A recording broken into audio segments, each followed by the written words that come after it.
বিসমিল্লাহির রহমানির রহিম। আসসালামু আলাইকুম viewers, welcome back to my channel Abdi cooking studio. Viewers, আশা করি সবাই ভালো আছেন। আমি আজকে সহজ একটা রেসিপি দেখাবো, চিকেন নুডলস। তো অনেক মজাদার এবং জনপ্রিয় একটা রেসিপি। তো ভিউয়ার্স, তাই আমি আজকে চিকেন নুডলস রেসিপিটি তৈরি করব অতি সহজে। কিভাবে রান্না করা যায় সেই প্রসেসটি দেখাবো ভিউয়ার্স।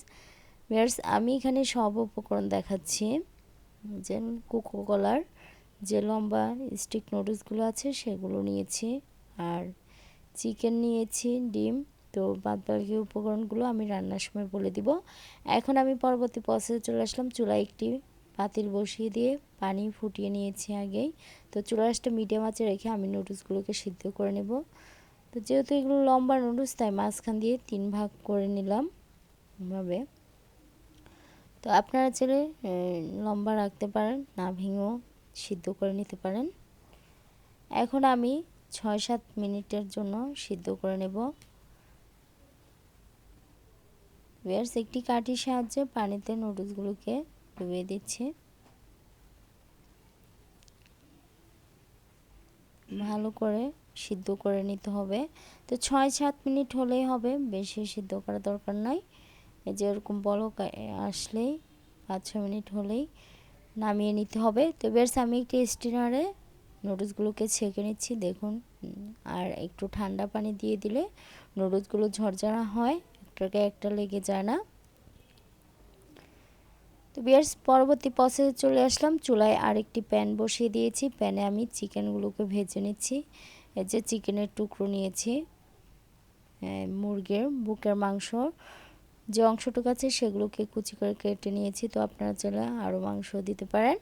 এখন আমি আধা কাপ সয়াবিন তেলে মাংসগুলোকে একটু হলুদ, লবণ, মরিচ দিয়ে ভেজে নিচ্ছি 8-9 মিনিটের জন্য। ভালো করে নেড়ে চেড়ে ভেজে নিচ্ছি। তো চুলার আঁচটা মিডিয়াম আঁচে রেখে আমি মাংসগুলোকে ভেজে নিব। ভিউয়ার্স, আপনারা চাইলে মাংসগুলোকে সিদ্ধ করে ভেজে নিতে পারেন। তো আমি সহজ পদ্ধতিতে আজকে চিকেন নুডলস রান্না করে দেখাবো। এখন আমি যে পেঁয়াজ কুচিগুলো নিয়েছি সেগুলো দিয়ে দিলাম। তাহলে পেঁয়াজগুলোও ভাজা হবে এবং মাংসগুলোও ভেতরে সিদ্ধ হবে, মাংসের ভিতরে ভালো করে সিদ্ধ হয়ে যাবে। তো বেশ, পেঁয়াজগুলো দিয়ে আমি আরও 5-6 মিনিট নেড়েচেড়ে ভেজে নিব। বাচ্চাদের কাছে তো নুডলস খুবই প্রিয়, আর চিকেন নুডলস হলে তো কথাই নেই, অনেক মজাদার, খুবই ভালোভাবে খেতে পারে। এখন আমি একটি কাঁচা ডিম দিয়ে দিলাম। তো বেশ, ডিমটা আপনারা যে মুরগির মাংসগুলোকে প্যান থেকে উঠিয়েও পরে ডিমটা ভেজে নিতে পারেন। তো আমি একসাথে দিয়ে দিচ্ছি, সহজভাবে দেখাচ্ছি তাই আর মাংসগুলোকে উঠাই নাই। মাংসের ভিতরেই ডিমটা আমি ভেঙে নেড়েচেড়ে ভালো করে ভেজে নিচ্ছি। তো 5-6 মিনিট এভাবে নেড়েচেড়ে ভেজে নিতে হবে এবং মাংসের যে পানিটা আছে সেটাও শুকিয়ে নিতে হবে। তো বেশ, এখন আমি দিয়ে দিচ্ছি টমেটো সস 2 টেবিল চামচ পরিমাণ, দিয়ে আবারও ভালো করে নেড়েচেড়ে নিচ্ছি।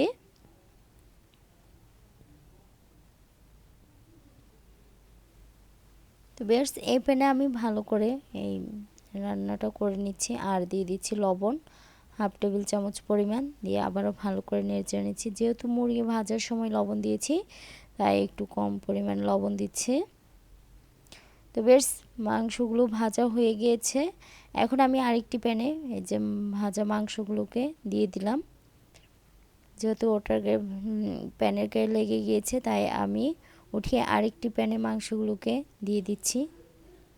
দিয়ে এই প্যানে আমি নুডলসটাকে রান্না করে নেব। এখন আমি লাল ক্যাপসিকাম নিয়েছি 1 কাপ পরিমাণ, কাঁচামরিচ কুচি নিয়েছি 2 টেবিল চামচ পরিমাণ, সবুজ ক্যাপসিকাম নিয়েছি আধা কাপ পরিমাণ, টমেটো কুচি আধা কাপ পরিমাণ, দিয়ে ভালো করে নেড়ে চেড়ে নিচ্ছে।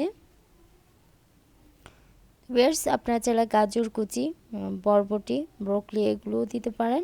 তো আমি এই কয়েকটি সবজি দিয়ে সহজভাবে দেখাচ্ছি। আমি এখন 10 মিনিটের জন্য আবারও ক্যাপসিকামগুলোকে দিয়ে ভালো করে মুরগির মাংসের সাথে নেড়েচেড়ে ভেজে নিচ্ছি।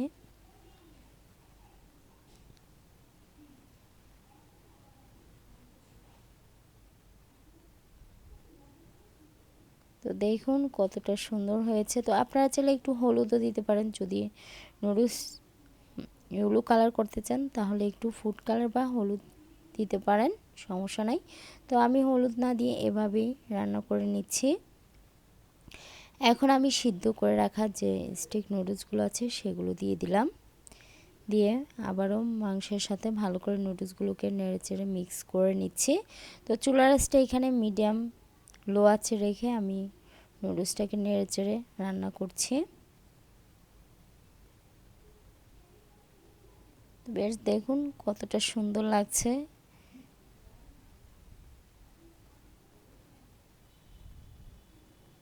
এখন আমি নেড়েচেড়ে ভালো করে ভেজে নেব 8-9 মিনিটের জন্য।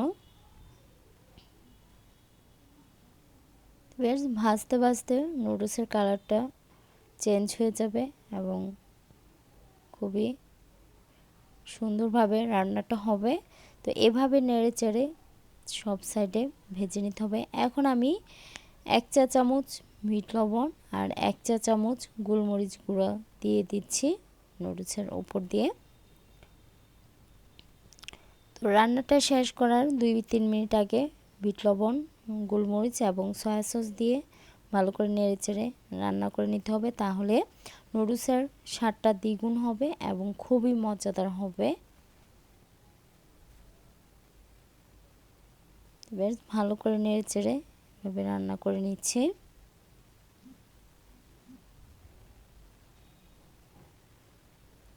অনেক মজাদার, বাচ্চারা সহজেই খেতে চাবে। তো ছোট বাচ্চারা যেহেতু মিস্টার নুডলস বা প্যাকেট নুডলস ছাড়া মজা পায় না, এই নুডলসটা এভাবে রান্না করলে অনেক মজাদার এবং সবাই খেতে পারবে। তো ভিউয়ার্স, রান্না শেষ করার পূর্বে আমি যে ম্যাগি কোকোলা নুডলসের যে মশলা প্যাকেটটা আছে সেটা দিয়েছি। তো দিয়ে ভালো করে নেড়েচেড়ে দিচ্ছি। ভিউয়ার্স, রান্না শেষ করার আগ মুহূর্তে মশলাটা দিয়ে রান্না নেড়েচেড়ে নামালে অনেক মজাদার হয়। তো বেশ আপনাদেরকে আমি পরিবেশন করে দেখাচ্ছি, দেখুন কতটা সুন্দর হয়েছে এবং সহজভাবে আমি এই রেসিপিটি তৈরি করে দেখালাম। আমার রেসিপিটি কেমন হয়েছে অবশ্যই কমেন্ট বক্সে কমেন্ট করবেন। ভালো থাকবেন সবাই, দোয়া করবেন আমার জন্য ভিউয়ার্স। আসসালামু আলাইকুম, আল্লাহ হাফেজ।